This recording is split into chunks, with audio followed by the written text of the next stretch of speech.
Ayan po ang ating masarap na 제육볶음. Hi everyone! 여러분, 안녕하세요.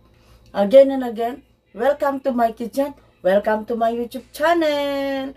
Kamusta na po kayong lahat dyan?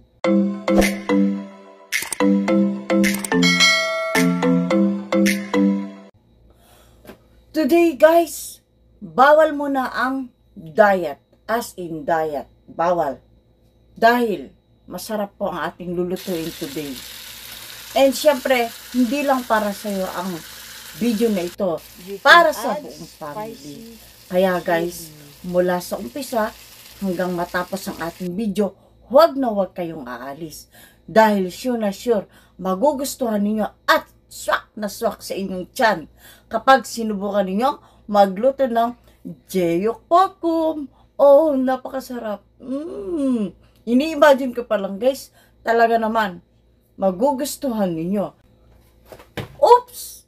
Before po tayo mag-uumpisa ng ating masarap na 제육볶음, sa lahat po ng mga nanonood ng ating video today, at sa mga hindi pa po nakapag-subscribe ng ating YouTube channel, please don't forget to subscribe and click the button na po para makasama kita sa journey ng aking YouTube channel. And syempre po, para updated ka sa lahat ng mga bagong video ating i-upload. Thank you po sa lahat ng mga viewers and mga subscribers ng aking YouTube channel. So, start na po tayo. Charara! Ito po guys, ang ating kailangan, yung ating pork na manipis. In Korea, aptarisal ang tawag dyan. So, ganito po yung slice. Okay, slice na gagawin natin, guys.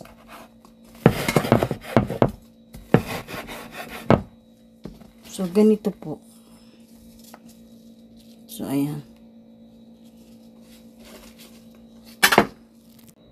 And now, na-slice na po siya, guys. Ganito po siya. So, ayan. Napakanipis lang po yan. Ito po yung ating onion. Masarap po yung baboy natin na maraming onion. Kaya buong onion po ang ating i-slice.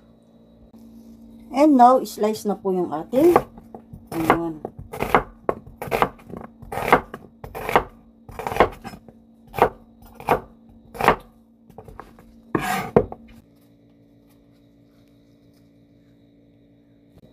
And now, we need also spring onion leaves. And now, kailangan po nating slice yung ating spring onion. Kapag alam po natin na medyo makapal siya, so slice po natin siya ng dalawa. Katulad nito guys, hiniwa ko siya sa gitna, and then ang gagawin natin, half. Yan. Ganyan po ang haba niya. Kung meron kayong kitchen towel guys, balutan nyo ng kitchen towel para yung kanyang blood or dugo matanggal. Before natin lulutuin ang ating 제육볶음, meron po tayong 1 tablespoon of curry. Then, ibubuhos po natin siya dito. Next, i-add po natin 1 tablespoon of white sugar. Ayan po. And then, imimix po natin siya. So, ayan po. Imimix po natin yung ating tatlong ingredients na nilagay sa ating pork. And then, isi-set aside po muna natin siya para makagawa muna tayo ng another sauce kapag lulutuin na natin ang ating masarap na 제육. So, ayan po. Imimix po natin yung ating tatlong ingredients na nilagay sa ating pork. And then, isi-set aside po muna natin siya para makagawa muna tayo ng another sauce kapag lulutuin na natin ang ating masarap na 제육. So, ayan po, mga 10 pirasong garlic ang ating hiniwa. Ito po yung mga ingredients natin na kakailanganin. Meron tayong 2 tablespoon na gochujang. And then yung gochugaru 4 tablespoon. And then we need matsul or alcohol, 2 tablespoon. Of course, yung mulyot or rice syrup, 2 tablespoon. Meron din po tayong huchu or black pepper. So, nasa inyo kung gusto nyong dagdagan. And then, meron tayong mesil. Mesil X po ang tawag dun. Or kung wala naman, pwede kayong gumamit ng kepoksunga. And then, syempre yung ating sesame oil. We need also sesame seeds. Of course, kailangan natin pagsama-samahin yung ating mga ingredients. So, ayan po, nailagay na natin yung ating gochugaru. And then, gochujang. And then, matsul. And then, next yung ating mulyot. Yung corn syrup natin. Yung ating huchu. Then, yung mesil. And then, yung ating sesame oil. Of course, kailangan i-mix natin yan.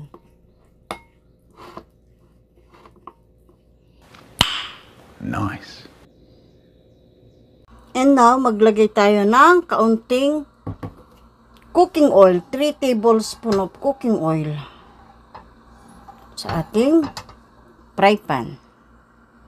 And now, dahil mainit na yung ating fry pan, ilalagay na natin yung ating garlic. So, ayan po. Next, yung ating meat.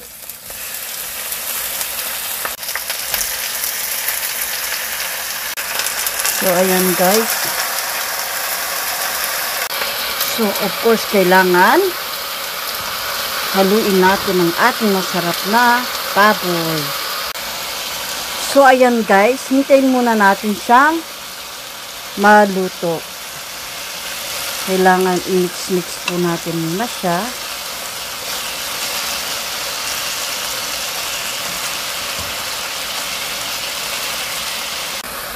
So, ayan po guys, hintayin natin ng maluto siya. Katulad nito.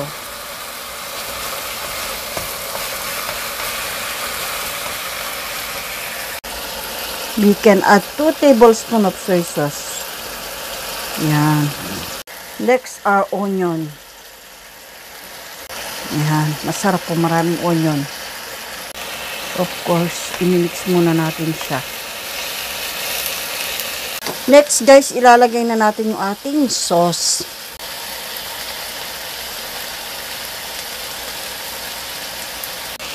And now, imimix po natin yung ating sauce sa ating masarap na pork with onion.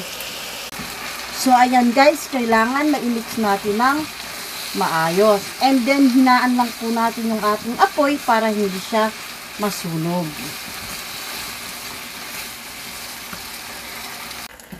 Yan. Ilalagay na po natin yung ating spring onion leaves. More vegetables. Very delicious. And then, of course, imimix po natin yung ating baboy at gulay. So, ayan po. Kung gusto nyo pong maglagay ng spicy chili, pwede naman po. You can add spicy chili. Of course, ilalagay na natin yung ating sesame seeds. After we mix, syempre, kailangan patayin na natin yung ating apoy. Wapayani, Jayok Pokum. So, ayan. Gutom na po si Bossing, kaya kailangan ihahanda na natin yung ating masarap na Jayok Pokum.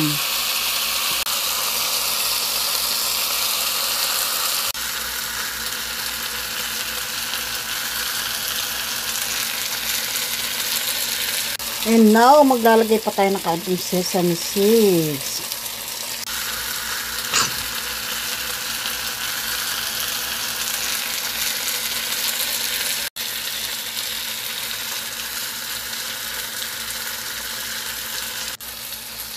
Ayan po ang ating masarap na Cheokbokum.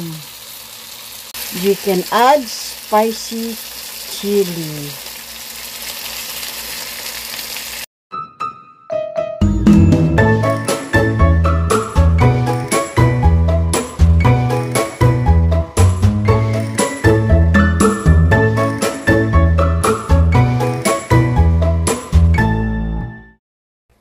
Okay, maraming salamat po sa lahat ng mga nanood ng ating video today. Sana po nagustuhan ninyo at syempre sana nag-enjoy kayo sa panonood ng ating masarap na Jeyuk Poko. See you next time. Abangan po ninyo yung next video na ating i-upload.